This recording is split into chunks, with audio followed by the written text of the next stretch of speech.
Kumusta kayo mga padreng at welcome back na naman sa ating channel. EXT, ang issue ng motor ni boss, palyado hanggang sa tinulak na lang rito sa ating shop upang ipagawa. Palyado nung una hanggang sa tuluyan ng ayaw ng umandar. Sa pagto-troubleshoot ng ganyang issue mga idol, dapat hindi natin hinuhulaan. Dapat may guide tayo o step by step para matumbok natin yung eksaktong sira nito. So, kalimitan pag ganyan yung issue, syempre, ang number one na i-check natin dyan, yung kanyang high tension wire, dapat at least 1 cm ang linalabas na kuryente. So, silipin natin.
At sa pagkakataong yung mga padreng na-confirma natin na ang binabato ng kanyang high tension wire, manipis yung kuryente, pawala-wala. Ito yung dahilan kung bakit palyado yung motor o tuluyan ng tumirik. Pag ganyan ang issue mga idol, itong EXT, primary type po yung kanyang stator. So, dun natin tatargetin yung black na may red dun sa kanyang socket ng stator kung naglalabas ito ng malakas na supply.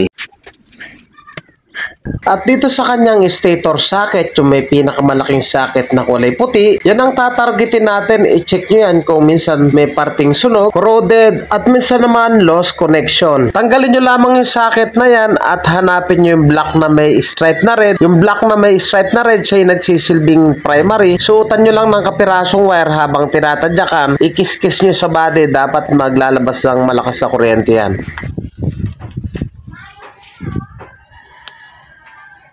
At ikis-kis lang natin dito sa may tornilyo. Pwede rin naman dito para mas kitang-kita natin. So, habang tinatadyakan natin, dapat maglabas ng malakas na kuryente yan. So, pag mahina yung kuryente, automatic, sunog na yung kanyang primary. So, dalawa lang yan. Isang mahina at isang malakas. So, i-try natin.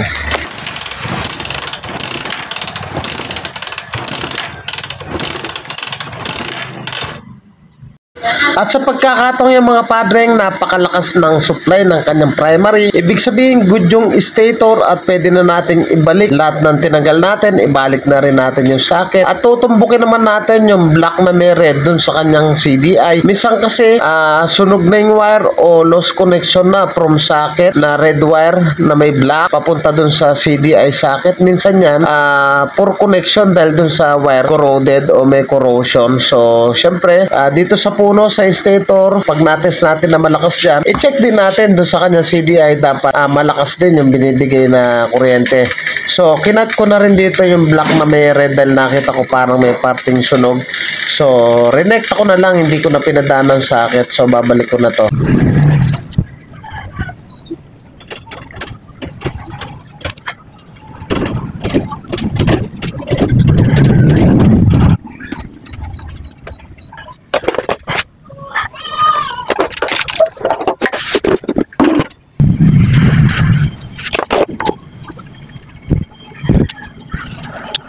At dito mga padreng sa kanyang socket ng CDI, hanapin lang natin yung black na may red dyan. Yung black na may red, siya yung galing doon sa socket ng stator, sumumpa rito papunta sa CDI. So i-check natin kung malakas yung binabatong kuryente. Once na mahina yan, may problema na yung kanyang wiring. So suotan lang natin ng wire yung black na may red. Habang tinatadyakan, ikis-kis natin sa body. Dapat kasi lakas nung una natin pag-test doon sa may mismong stator.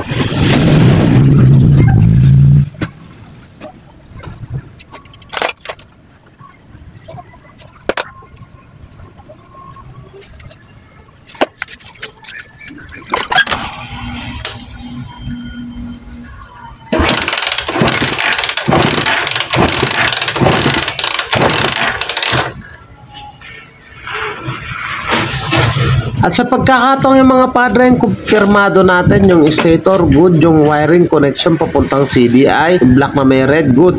So ang ginagawa ko lang dyan, pinapalipit ko yung terminal ng kanyang CDI.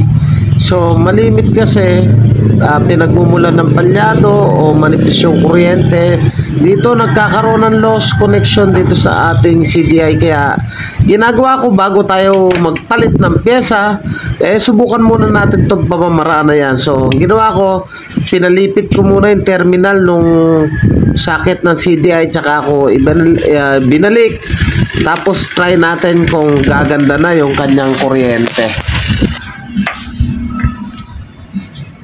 At kalamitan chinecheck ko rin dito pag palyado dito sa kanyang ignition coil, minsan dito maluwag. So ang ginagawa ko rito, inipitan ko lang ng pliers, tsaka ako binabalik, kasi once na maluwag yan, nagkokos din yan ng palyado. So dahil nga nakabukas na, wala na yung tangke, so damay-damay na yan. So ibalik na natin to, tapos check natin kung good na ba yung motor ni boss.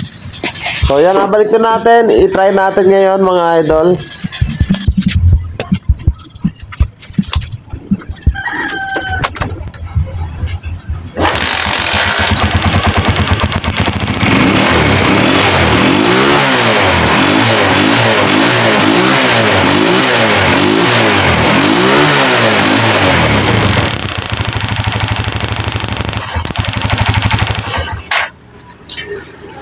So yung mga padreng, na good na yung motor ni boss. So pinalipit lang natin yung CDI. So bago tayo magpalit ng pyesa, gawin muna natin yung iba't ibang paraan para hindi mapagastusan si bossing.